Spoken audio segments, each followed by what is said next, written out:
एक औरत की जिम्मेदारियां मरते दम तक खत्म नहीं होती। अरे जी आज अचानक कैसे, कोई खबर नहीं दी। निर्मला अपनी बड़ी बहन सरला से गले मिलते हुए बोली, तू तो बिल्कुल निर्मोही हो गई। मुझे अपने बच्चे और पोते पोतियों का ख्याल रहता है। एक बड़ी बहन भी है तेरी, उसकी भी कभी खोज खबर ले लिया कर। खुद तो कभी फ़ोन करती नहीं, ना मिलने आती है। हम फ़ोन करें तो तू घर पर ही नहीं मिलती। देखने चली आई जिंदा भी है। सरला जी प्यारा सा उलाहना देते हुए बोली, देख लो जीजी, जिंदा भी हूँ और सही सलामत भी। बस क्या करूँ, एक टांग घर पर और एक टांग दुकान पर रहती है। बस इसी में समय ही निकल जाता है। अच्छा किया तुम आ गई। निर्मला जी हंसते हुए अपनी बहन को कुर्सी पर बिठाते हुए बोली, सारी उम्र जिम्मेदारियों का बोझ ढोती रह जाएगी। कभी अपने बारे में भी सोच। पहले अपने पति बच्चों के लिए सोचती रही और अब बेटा बहू के परिवार की जिम्मेदारी का बोझ तूने अपने ऊपर ले लिया है। अब तो बस कर 60 से ऊपर की होने आई है। कब तक शरीर को घिसती रहेगी।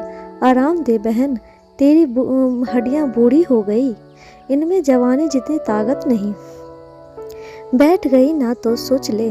क्यों बहू, सही कह रही हूँ ना मैं? यूँ मत कहना मौसी सास आकर मेरी सास को बिगाड़ रही है। ये बात है, मैं तो मुंह पर कहती हूँ। सरला जी अपनी बहन की बहू को पानी देकर लेकर आई थी कि उसकी तरफ देखते हुए बोली, आपकी बात बिल्कुल सही है मौसी जी। हम तो अम्मा को कहते हैं आराम करो, लेकिन यह मानती ही नहीं। कहती है आराम करने से शरीर में जंग लग जाएगा। बैठे बैठे खाने से बीमारियां शरीर घर कर लेगी, वो अलग है। जब तक चलती रहूंगी शरीर भी चलता रहेगा। पूछ लो मौसी जी, मैं झूठ नहीं कह रही हूँ तो अम्मा से। बस मौसी सास के पैर दबाते हुए बोली, हाँ सही तो कहती हूँ, मेरे बस की नहीं घर पर बैठ चारपाई तोड़ना। और वैसे भी सास बहू साथ घर में रहेंगे तो झगड़ा ही करेंगे ना। कम से कम बाहर रहूंगी तो झगड़े का मौका कम मिलेगा इसे। क्यों बहू? निर्मला जी अपनी बहू की तरफ देखकर हंसते हुए बोली, अम्मा जी आप और झगड़ा, बस यह आपके बस की ना है। मेरे बस की बहुत कुछ है बहू। अभी तो तू जा और अपनी मौसी के लिए चाय और नाश्ते की तैयारी कर।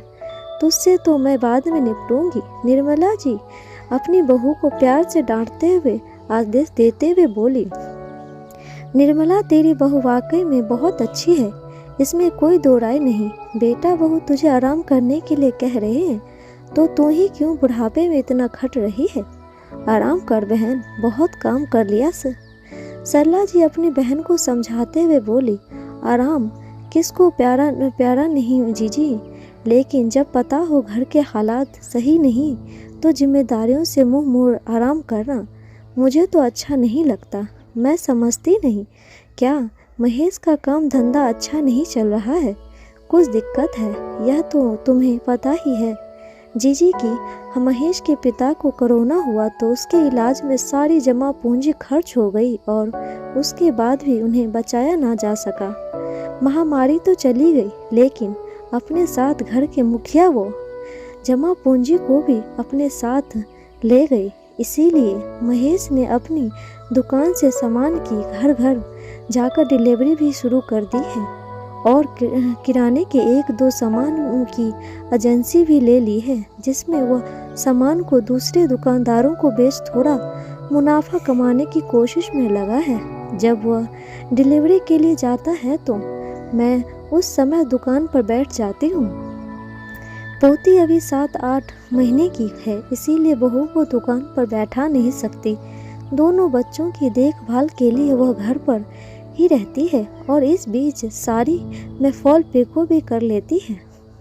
अब तुम बताओ, जब बेटा बहू घर की माली हालत सुधारने के लिए दोहरी जिम्मेदारियां निभा रहे हैं तो मैं जो इस घर की अब बड़ी हूँ, अपनी जिम्मेदारियों से मुंह मोड़ कैसे आराम कर सकती हूँ।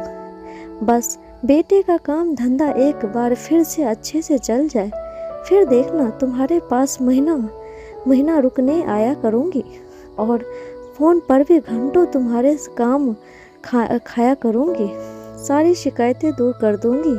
तुम्हारी जीजी। निर्मला जी अपनी आंखों के गीले कोर पोंछ हंसते हुए बोली। अपनी बहन की बात सुनकर सरला जी बस मुस्कुरा दी, बोली, कुछ नहीं, कहती भी क्या, वह भी तो एक औरत है और जानती है कि एक औरत की ख्वाहिशें शायद ही कभी पूरी हो, लेकिन जिम्मेदारियां मरते दम तक भी पूरी नहीं होती।